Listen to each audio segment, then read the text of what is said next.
అంటే ఒక కుటుంబ నేపథ్యం నుంచి వచ్చిన ఒక సాంప్రదాయమైన కుటుంబంలోకి వచ్చిన వ్యక్తి కాబట్టి తెలంగాణ ప్రజలు, తెలంగాణ మహిళలు వాళ్ళ కుటుంబాల వాళ్ళ మనోభావాలను దెబ్బతీయకుండా ఆత్మగౌరవంతో బతకాలన్న ఒక లక్ష్యంతో ఆయన ఒకటే చెప్తూ ఉక్కుపాదం మోపాలని చూస్తున్నారు.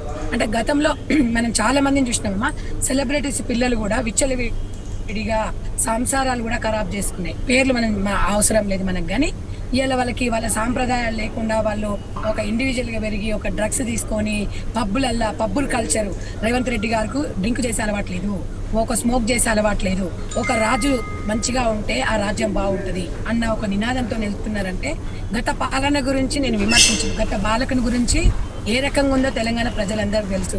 రేవంత్ రెడ్డి గారు ఒకటి అనుకున్నారంటే తప్పకుండా అది నెరవేరుస్తారనే నమ్మకము ప్రజలలో ఉంది. బలహీన వర్గాల ప్రజల నాడి ఇక్కడ రేవంత్ రెడ్డి గారికి తెలుసు.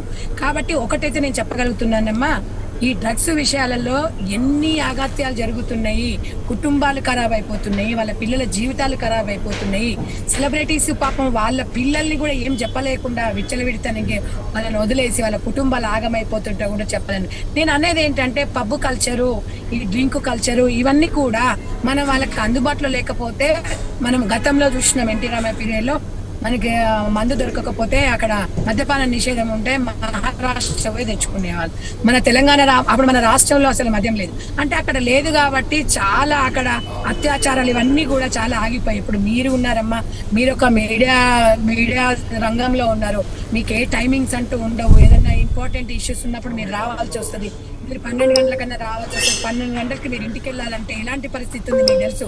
మీరున్న ఏరియాలలో హైటెక్ సిటీ ఇక్కడ మద్యము, ఇప్పుడు వీళ్ళు డ్రగ్స్ తీసుకొని ఎవరు ఏం చేస్తారు అంటే ఎంత పోలీస్ డిపార్ట్మెంట్ ఎంత చాకచక్యంగా పనిచేస్తుందంటే 100%. గతంలో ఏదో కేటీఆర్ గారు ఉన్నప్పుడు, ఐటీ శాఖ మంత్రి ఉన్నప్పుడు డ్రగ్స్ నిర్మూలిస్తాం అది ఇది అన్నారు, కానీ అది ఎప్పుడు జరగలేదు. కానీ రేవంత్ రెడ్డి గారి మీద నమ్మకం ఉంది. నేను ఒక చెల్లెలుగా, నేను ఒక అన్నగా నేను నమ్ముతున్నాను. తెలంగాణ ప్రజలు కూడా నమ్ముతారు. ఎందుకంటే ఆయన అనుకున్న సాధిస్తారు, ప్రజల కోసమే పనిచేస్తాడు. ఒక 17 గంటలు ఇలా పనిచేస్తున్నాడు అంటే అది ఒక్కటే కాదమ్మా. నేను అనాల్సింది ఏంటంటే గతంలో ప్రజల కోసం ఆలోచించిన వ్యక్తులు ఎవరైనా ఉన్నారా? మహిళల మీద ఇన్ని దాడులు జరిగినాయి. చాలా మంది సెలబ్రిటీస్, అమ్మాయిలే కాకుండా సెలబ్రిటీస్ మగపిల్లలు కూడా తాగి వాళ్ళు బండి డ్రైవింగ్ చేసి చాలా మంది ఇక్కడ చనిపోవడం జరిగింది. ఇవన్నిటికీ కారణం ఎవరమ్మా? మన వ్యవస్థలు అంటే గవర్నమెంట్. ఇలా రాష్ట్ర ప్రభుత్వానికి ఎంత బాధ్యత ఉందో కేంద్ర ప్రభుత్వానికి ఉంది. ఫస్ట్ ఆత్మగౌరవంగా బతుకుదాము. ఫస్ట్ ఇలాంటివి జరగకుండా సంఘటన, ఉచిత పథకాలు, హామీలు ఇవన్నీ ప్రజలు అడగట్లేదండి. మరి ఇస్తున్నారు కదా, మరి మీరు ఇస్తున్నారు కదా, అడగకుండానే మీరు ఇస్తున్నారు కదా, ఉచితాలు కూడా ఇస్తున్నారు కదా. Yeah, we are not going to that topic ma'am, we are not going to that topic. మరి మీరు పబ్ల గురించి బార్ అండ్ రెస్టారెంట్ల గురించి మాట్లాడిండ్రు, తాగుడు గురించి మాట్లాడిండ్రు కాబట్టి మరి పబ్లు తీసేయండి, బార్ అండ్ రెస్టారెంట్లు తీసేయండి కదా మ్యామ్, అయిపోతుంది కదా. అమ్మా నేను ఒక్కటే చెప్తున్నామ్మా, వాళ్ళు ప్రజల వాళ్ళు ఏం కోరుకుంటున్నారో మీరే మాట్లాడితే ఎట్లా మేడం? నేను అనేది ఏంటంటే ఫస్ట్ ఆత్మగౌరవంతో, మీకు ఆత్మగౌరవం నాకు ఆత్మగౌరవం ఉంటేనే కదమ్మా మనము ఏదైనా పని చేయగలుగుతాము. ఫస్ట్ దాని మీద, సెకండ్ హామీల మీద 100% అదే జరుగుతుంటది, ఇది జరుగుతుంటది. మహిళల మీద మెయిన్ తెలంగాణ రాష్ట్రం ఏ స్థానంలో ఉందో తెలుసమ్మా? మన తెలంగాణ రాష్ట్రము 4వ స్థానంలో ఉంది. అత్యాచారాలు జరగడము, మర్డర్లు కానివ్వండి, డ్రగ్స్ కేసులో కానివ్వండి. ఎందుకంటే తెలంగాణకి కాదు, 29 రాష్ట్రాలలో హైదరాబాద్ ఒక గుండెకాయ లాంటిది. ఎక్కడ చూసినా డ్రగ్స్ మొత్తం హైదరాబాద్ లోనే విచ్చలవిడిగా ఉంది. అంటే హైదరాబాద్ కి ఒక బ్యాడ్ నేమ్ వస్తుందన్న తెలంగాణ అంతర్భాగం కాబట్టి హైదరాబాద్ లో మంచిగా నడవాలి. ఇలాంటివి జరగకుండా చిన్న పిల్లలు 6వ క్లాసు 7వ క్లాస్ పిల్లలు కూడా డ్రగ్స్ తీసుకుంటున్నారు. ఇది ఒక డ్రగ్స్ పేరుతోనే కాకుండా ఇక్కడ గంజాయి అనేది కూడా వీళ్ళు సారా అంటారు, గంజాయి అంటారు, మిడిల్ క్లాస్ వాళ్ళు బార్లు అంటారు, హై క్లాస్ వాళ్ళు పబ్బులు అంటారు. ఈ కల్చర్ అనేది ఎవరికి కూడా మంచి పద్ధతి కాదు. మనకు ఎడ్యుకేషన్ మీద దృష్టి పెడుతున్నారు, ఇప్పుడు నిరుద్యోగ పిల్లల గురించి పెడుతున్నారు, మహిళల గురించి ఆలోచిస్తున్నారు. మహిళలకి ఎలా ఉంటే సేఫ్టీ ఉంటుంది అనేది ఒక పెద్దన్నగా ఇవాళ తెలంగాణ రాష్ట్రానికి, కాంగ్రెస్ పార్టీకే కాదమ్మా, తెలంగాణ ప్రజలకి ఆయన సీఎం ఇవ్వాలా. ఏ ఒక్క పార్టీలకు అతీతంగా ఆయన సీఎం గా ఉన్నారు. ఎగ్జాక్ట్లీ మ్యామ్, మేము కూడా కోరుకుంటుంది అదే. తెలంగాణ రాష్ట్రం మొత్తానికి సీఎం ఆయన, రాష్ట్రం మొత్తంగా మంచి చేయాలని కోరుకుంటున్నాం. సార్ కోటేశ్వరరావు గారు, మీరు సంధ్య గారి మాటలు విన్నారు. మీకేమనిపించింది సార్? అంటే నిజంగానే ఇంప్లిమెంట్ దిశగా ఈ సర్కార్ ఏమైనా ప్రయత్నం చేయబోతోందా? నిజంగా ఉక్కు పాదం మోపబోతోందా? ఎందుకంటే గతంలో మనం చూసాం ఓన్లీ మాటలకే పరిమితమైనరు కాబట్టి ఆ దాడులు జరిగినాయి, ఆ కేసులు అట్లనే ఉన్నాయి. అసలు ఎవరిని తప్పించిండ్రో లేకపోతే ఎవరిని లోపలేసిర్రో ఇప్పటివరకు ఏమీ తెలియదు. మళ్ళీ గదే చూడబోతున్నామా? ఇప్పుడు కూడా ఏమైనా మారుతుందా? ఇప్పుడు నేను ముందే చెప్పినట్టుగా గతంలో నమోదైనటువంటి కేసుల యొక్క స్టేటస్ అసలు ఎవరి మీద నమోదు చేశారు, వాటి స్టేటస్ ఏమిటి అనేటువంటిది ముందు జనానికి తెలిస్తే గత ప్రభుత్వం ఏం చేసింది, ఎంత హడావుడి చేసింది అనేటువంటిది ఒక అంచనాకు వస్తుంది. రెండోది ఇప్పుడున్నటువంటి కొత్తగా అధికారానికి వచ్చినటువంటి ప్రభుత్వం ఏం చేయబోతుంది అనేటువంటిది కూడా జనానికి తెలుస్తుంది. అందుకని ఈ డ్రగ్స్ లేదా ఈ గంజాయి వీటికి సంబంధించినటువంటి స్టేటస్, ఈ ప్రాబ్లం గురించి ప్రభుత్వం దగ్గర ఉన్నటువంటి సమాచారం అనేటువంటిది ముందు పబ్లిక్ డొమైన్ లో పెట్టాలి. దానికి సంబంధించినటువంటి ఒక విశ్వాసం కల్పించాలి. ఇప్పుడు Sanjay madam guarantee Congress party ప్రతినిధి కనుక, కొత్తగా అధికారానికి వచ్చారు కనుక ఆమె వాళ్ళ నాయకుల మీద అటువంటి విశ్వాసం వెలువచ్చడంలో తప్పులేదు. కానీ అది చాలదు. ఎందుకు అంటే రేవంత్ రెడ్డి గారికి అలవాట్లు లేవు, లేకపోతే సిగరెట్ ఇట్లాంటివి తాగరు అనేటువంటిది అది మంచిదే కాదంటలా. కానీ మన ఆంధ్రప్రదేశ్ లో ఉన్నటువంటి అనేక మంది ఫ్యాక్షనిస్ట్ నాయకులు లేదా మాఫియా నాయకులు లేదా ముఠా నాయకులుగా ఉన్నటువంటి వాళ్ళు నాకు తెలిసినంత వరకు కొంతమందికి వాళ్ళు సిగరెట్ ముట్టరు, మందు ముట్టరు, కానీ మర్డర్లు చేయించడంలో లేదా కిడ్నాపులు చేయించడంలో పేరు మోసినటువంటి వాళ్ళు. అందువలన మన వ్యక్తిగతంగా మనకి ఎటువంటి అలవాట్లు ఉన్నాయి ఏమిటనేటువంటి కాదు ఇక్కడ సమస్య. మంచిదే, ఆ విధంగా ఆదర్శంగా ఉండటం మంచిదే, నేను కాదంటలా. కానీ చిత్తశుద్ధి అనేటువంటి ముఖ్యం. ఎందుకు అంటే తెలంగాణ అనేటువంటిది మొత్తం దేశంలోనే మహిళలు ఎక్కువగా కళ్ళు కానీ లేదా మద్యం కానీ తీసుకునేటువంటి రాష్ట్రాల్లో మొదటి స్థానంలో ఉందనేటువంటిది మనం గమనించాలి. ఎందుకంటే దీనికి ఉన్నటువంటి చారిత్రక నేపథ్యాన్ని కూడా మనం తక్కువ అంచనా వేయడానికి వీలేదు. ఇప్పుడు పాలమూరు, రేవంత్ రెడ్డి గారి సొంత జిల్లా పాలమూరు ఏదైతే ఉందో, ఆ పాలమూరు కానీ లేదా అనేక జిల్లాల్లో హై స్కూళ్ళకు కూడా ఆడపిల్లలు మగపిల్లలు కళ్ళు దాగి వచ్చేటువంటి వాళ్ళు ఉన్నారు అనేటువంటి ఒక వాస్తవాన్ని మరి గమనించాలి. ఎందుకు అంటే అది కళ్ళు తాగటం అనేటువంటిది గ్రామాల్లో కానీ లేదా పట్టణాల్లో కానీ అనేక కుటుంబాల్లో అది మామూలు, అదేమి పెద్ద తప్పు కాదనేటువంటిది ఉన్నది. అందుకని ఇది పిల్లలకు కూడా చివరికి హై స్కూల్కి వచ్చేటువంటి పిల్లలకు కూడా దాన్ని చేసినటువంటిది నాకు తెలుసు స్వయంగా.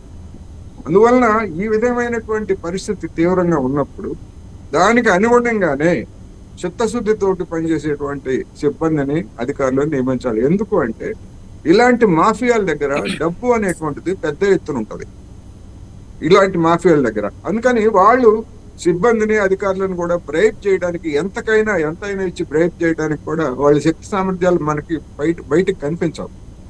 అందుకని వాటన్నింటినీ తట్టుకోగలిగినటువంటి అధికార యంత్రాంగాన్ని వాళ్ళ మీద నిరంతరం పర్యవేక్షణ లేకపోయేట్లయితే మళ్ళీ అధికార యంత్రాంగం కూడా పక్కదారులు పెట్టేటువంటి అవకాశం ఉంది. అందుకని ఇదొక పెద్ద సవాల్. ఎట్లాగైతే రాష్ట్ర ఆర్థిక వ్యవస్థను సరిదిద్దటం లేదా ఆర్థిక వనరులు సమకూర్చుకోవడం అనేటువంటిది ఒక పెద్ద సవాల్గా ఇవాళ రేవంత్ రెడ్డి గారికి ఉందో, ఈ డ్రగ్స్, గంజాయి ఇలాంటి అవాంఛనీయ కార్యకలాపాలని అరికట్టడం కూడా సవాలే. ఎందుకు అంటే హైదరాబాద్ లో గతంతో పోలిస్తే ఇప్పుడు ఎందుకు పెరిగింది డ్రగ్స్ లేకపోతే ఇటువంటి కల్చర్ అంటే సహజంగానే కార్పొరేట్ కంపెనీలు లేదా పెద్ద పెద్ద పరిశ్రమలు ఇలాంటివన్నీ కూడా పెరిగే కొద్దీ లేదా అధిక ఆదాయం తరగతులకు చెందినటువంటి వాళ్ళు, ఐటీ వాళ్ళు కానీ సినిమా వాళ్ళు కానీ ఇట్లాంటి వాళ్ళు పెరిగే కొద్దీ ఈ విధమైనటువంటి అవలక్షణాలన్నీ కూడా ప్రతి పట్టణంలో వీళ్ళు పెరిగిన తర్వాతే వస్తాయి. వాళ్ళు తెప్పిస్తారు. అందుకని వాళ్ళ ప్రభావాన్ని కానీ లేదా వాళ్ళ యొక్క పలుకుబడిని కానీ మనం తక్కువ అంచనా వేయకూడదు. దీనివల్ల నా అభిప్రాయం ప్రకారం గట్టిగా చర్యలు తీసుకుంటే బాధితులయ్యే వాళ్ళు వ్యతిరేకులైతే అవుతారు కానివ్వండి, కానీ కోట్లాది మంది జనం అభిమానం పొందుతారు, కోట్లాది మంది తల్లిదండ్రులు సంతోషిస్తారు. తమ పిల్లలు ఇటువంటి వాటికి దూరంగా చేశారు రేవంత్ రెడ్డి గారు అంటే ఆ అభిమానం, ఆ వచ్చేటువంటి డివిడెండ్స్ ఎక్కువ ఉంటాయి. ఆ విధమైనటువంటి చిత్తశుద్ధితో ఉండాలనేది నేను చెప్తాను. యా, సంధ్య గారికి ఒక పాయింట్ ఉన్నట్టుంది మ్యామ్. నేను ఒక క్వశ్చన్ అడిగిన తర్వాత మీకు ఇస్తాను మ్యామ్. యాక్చువల్లీ గతంలో నమోదైన కేసులు ఎన్ని సార్ అడుగుతుంది, అంటే పారదర్శకంగా ఉన్నారు అని తెలియడానికని గతంలో ఎవరెవరి మీద కేసులు నమోదైనాయి, అసలు ఏ స్టేజ్లో ఉంది అనేది ఒకటి తెలవాలి. పబ్బులు మాకు అద్దు బాబోయ్, ఇడికెళ్ళి తీసేయండి బాబోయ్ అని అక్కడ స్థానికంగా మీకు తెలుసు ఎక్కడుంటాయో అనేది వాళ్ళు కేసులు కూడా బుక్ చేశారు, అయినా ఇప్పటి వరకు చర్యలు లేవు. మరి ఇవన్నీ కూడా అడ్రస్ చేయాలి. నేను అనేది ఏంటమ్మా అంటే, గత ప్రభుత్వం గురించి మనము లైవ్ డిస్కషన్లలో చాలా మన డ్రగ్స్ మీద ప్రతిపక్షంలో ఉండి కాంగ్రెస్ పార్టీ నుంచి చాలా ఫైట్ చేశాము. ప్రతి గల్లీకి ఒక బార్ షాపు, ఒక ఈ షాపులు పెట్టుకున్నారు తప్ప ఒక గుడి లేదు, ఒక బడి లేదని గతంలో నినాదం కూడా మనం చేసినాం. ఆ తప్పు మేము చెయ్యము అని చెప్తున్నాము, భరోసా కల్పిస్తున్నాం. ఇది ఎవరు ప్రజలు అడగలేదమ్మా, గతంలో ప్రభుత్వం అడిగినా పట్టించుకోలేదు. ఇలా రేవంత్ రెడ్డి గారు ఇది మేనిఫెస్టోలో పెట్టిందో లేకపోతే బెల్ట్ షాపులు తీసేస్తని చెప్పారు. బెల్ట్ షాపులు తీసేస్తే సగం తెలంగాణలో మహిళల కుటుంబాలు ఎంతో సంతోషంగా ఉంటాయి. మీకు ఇంకొకటి కూడా, వైన్ షాపుల టైమింగ్ కూడా మారవబోతున్నారు, బార్ షాపుల టైమింగ్ కూడా మారవబోతున్నారు. 7 నుంచి 8 గంటల లోపల వీళ్ళు ఫ్యామిలీస్ ఇంటికి వెళ్ళిపోయినరా అంటే భార్య భర్తల మధ్యలో కొద్దిగా మనస్పర్ధలు టైమింగ్ మారిస్తే తాగుబోతులు తగ్గిపోతారా మ్యామ్? క్రైమ్ తగ్గిపోతుందా? నేను అదే చెప్తున్నాను మేడం గారు, ఒక్క నిమిషం నా చెప్పని అని, తగ్గిపోతుందని చెప్తున్నాను. ఇప్పుడు వాళ్ళిద్దరు వైఫ్ అండ్ హస్బెండ్ ఇంటికి చేరుకొని ఆ టైం లేదన్నా ఒక మాట ఏదన్నా అన్నా కూడా వాళ్ళ ఫస్ట్ వాడు పోవాల్సింది ఎక్కడికి వెళ్తాడు, బార్ షాప్ కో లేకపోతే వైన్ షాప్ కో పోతాడు. ఆ టైంలో అది లేదనుకోండి, మీరు తాగిన తర్వాత వచ్చి మాట మాట్లాడతాడు, తాగనప్పుడు ఒక మాట మాట్లాడతాడు. అంటే అక్కడ అవైలబుల్ లేకపోతే సగం సమస్యలు పోతాయి అని చెప్పేసి ప్రతి ఒక్క మహిళలుగా నేను తెలంగాణ బిడ్డగా చెప్పుకోవాలి. ఎందుకంటే మహబూబ్ నగర్ జిల్లా నుంచి నేను కూడా ఉన్నాను కాబట్టి, లంబడి తండాలలో సారా తాగితే కుటుంబాలు ఎట్లా ఖరాబ్ అయిపోతున్నాయో, చాలా శాతము గుడాంబ అయిపోయి ఇవన్నీ చేసుకొని ఫ్యామిలీలల్లా మందు తాగిన తర్వాత ఒక భర్తల ఒక భార్యల బతుక ఎలాగుంటుందో మాకు తెలుసు కాబట్టి మేము చెప్తున్నాము. మేము కళ్ళారా చూసినాము కాబట్టి మేము చెప్తున్నాం. డెఫినెట్ అందుబాటులో లేకపోతే అవి జరగవమ్మా. అందుబాటులో ఉంటే ఎవరైనా దానికి బానిస అవుతారు. నీకు అక్కడ షాపే లేదనుకోండి, మీరు ఏం కొనుక్కోగలుగుతారమ్మా? అంటే కొద్దిగా నివారించవచ్చు అనేది. కానీ డెఫినెట్ గా సీఎం గారు పర్సనల్ బయోడేటా కూడా ఉంటదమ్మా. ఇన్ఫాక్ట్ ఎందుకు ఉండదమ్మా, డెఫినెట్ గా ఉంటారు. అసలు దాని గురించి ఆలోచించంటే అందరినీ మనమే ఇప్పుడు నిన్ను నన్ను 100 మందిని మారవడం అని కాదు, ఒక లక్ష్యాన్ని ముందుకు తీసుకెళ్తున్నాము, అందరం కలిసి చేయాలి. సీఎం గారు అదే చెప్తున్నారు. సీఎం ఒక్కరే మారవగలుగుతారా అమ్మా? సీఎం ఏమో అల్లావు అద్భుత. సీఎం గారు చెప్పినది 100% తెలంగాణ ప్రజలు కొద్దిగానే మార్పు రావాలి, మంచిగా కొంతమంది బాగుండాలన్నది ఉంటది. ఆయన సిగరెట్ తాగుతున్న మంది చెప్పుకోవాలి. డెఫినెట్ గా తన క్యారెక్టర్ ఏంది, వాళ్ళు ఏంది అనేది కూడా తెలియాలి. తెలియకపోతే ఎట్లా మా తెలంగాణలో గతంలో ఫామ్ హౌస్ లో వండుకున్నా మ్యామ్. సంధ్య మ్యామ్, లాస్ట్ టైం అంటే 2023లో వీటి మీద నమోదైన కేసెస్ ఎన్ని మ్యామ్? మీరేమైనా బయట పెట్టబోతున్నారా? ఎవరెవరు పెద్ద మనుషులు ఉన్నారు, మీరు అన్నట్టుగా సెలబ్రిటీలు పెద్ద వాళ్ళు ఉన్నారు అంటున్నారు, వాళ్ళ పేర్లు బయటకు వస్తాయా? డెఫినెట్ గా మీకు ఇప్పుడు ఒక హీరో ఎప్పుడు వస్తాయి నేను చెప్తున్నాను కదా. ఇప్పుడు కొన్ని హీరోయిన్ల మీద కూడా కేసులు ఉన్నాయి. కొన్ని కేసులలో ఇప్పుడు ఎందుకంటే అది కోర్టు పరిధిలో ఉన్నప్పుడు వాళ్ళ పేర్లు మెన్షన్ చేయడం నాకు ఇష్టం లేదు. కానీ బడా నాయకులు ఉన్నారు. తర్వాత ఇప్పుడు రకుల్ ప్రీత్ సింగ్ గారు ఉన్నారండి, డ్రగ్స్ కేసులో కోర్టుకు వెళ్ళేసి వచ్చారా, రాలేదా? ఆమె ఒక్కతే ఉందా మ్యామ్? చాలా మంది ఉన్నారు, అట్లా చాలా మంది ఉన్నారు. కోర్టు చుట్టూ తిరిగిండ్రు, వాళ్ళు చాలా శాంపిల్స్ ఇచ్చిండ్రు, అన్ని ఇచ్చిండ్రు, అది ఎటు పోయింది అని అడుగుతున్నాం. ఆ కేసును తీస్తారా మ్యామ్? కన్ఫ్యూజ్ చేయకుండా 100% అమ్మా. ఇలా నిహారిక ఉంది, ఆ అమ్మాయిని డ్రగ్స్ కేసులో పట్టుకున్నారు. పబ్బులో బార్ లో ఉంది, డ్రగ్స్ కాదు బార్ లో ఉంది. 12 గంటల ఆడపిల్ల ఎక్కడ ఉండాలి? మొగడు పక్కలో ఉండాలి, పెళ్ళైతే ఇంట్లో అత్తగారి ఇంట్లో ఉండాలి. మ్యామ్ మీరు పర్సనల్ గా వెళ్ళకండి మ్యామ్, ప్లీజ్ మ్యామ్, ఇది లైవ్ డిస్కషన్, ప్లీజ్ మీరు పర్సనల్ గా వెళ్ళకండి ప్లీజ్. లాంగ్వేజ్ ని కొంచెం మంచిగా మాట్లాడదాం ప్లీజ్ మ్యామ్. మీరు జస్ట్ సబ్జెక్ట్ వరకే కన్ఫైన్ అవ్వండి. యా చెప్పండి. చెప్తున్నా మేడం, మీరు గాని నేను కూడా రాత్రి 12 గంటలకు పబ్బులలో డ్రగ్స్ తీసుకొని ఉండను. ఒక ఆడపిల్ల 6, 7, 8 ఇప్పుడున్న మారింది కాబట్టి నేను ఎవరి పేరు చెప్పనమ్మా, బాధపడుతున్నాం మేము. అలాంటి కల్చర్ ఎందుకు వచ్చింది? ఒక మంచి ఉన్నంత కుటుంబం లేక వచ్చింది కదా, అక్కడ ఆ బారు, ఆ టైమింగ్, ఆ పబ్బు లేకపోతే అమ్మాయిలు బయటకు వెళ్ళేవు. ఇప్పుడు మీరు పేరు చెప్పకపోతే పేరు చెప్పమంటారు, పేరు చెప్తే పర్సనల్ చెప్పొద్దు అంటారు. ఎట్లా అడుగుతారమ్మా మీరు? నేను అనేది ఏంటంటే ఒక ఆడబిడ్డగా నాకు కూడా అమ్మాయి బిడ్డతో సమానంగా అలాంటి పిల్లలు ఎంతో మంది ఉన్నారు. కొంతమంది పేర్లు బయటకు వచ్చాయి, కొంతమంది పేర్లు రాలేదు.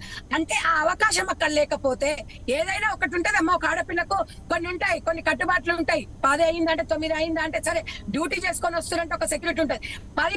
8, 9 అయిందంటే ఆడపిల్ల ఇంటికి వచ్చిందంటే కొంచెం జాగ్రత్తగా ఉంటుంది. 12 గంటలకు మ్యామ్ ఇప్పుడు మీకు తెలియంది కాదు, రాత్రిళ్ళ కూడా డ్యూటీలు చేస్తారు మ్యామ్ ఆడపిల్లలు. మీరు ఎక్కడున్నారు? మీరు ఏదో మాట్లాడుతున్నారు, అది కాదు మ్యామ్ మన ఇష్యూ వచ్చి.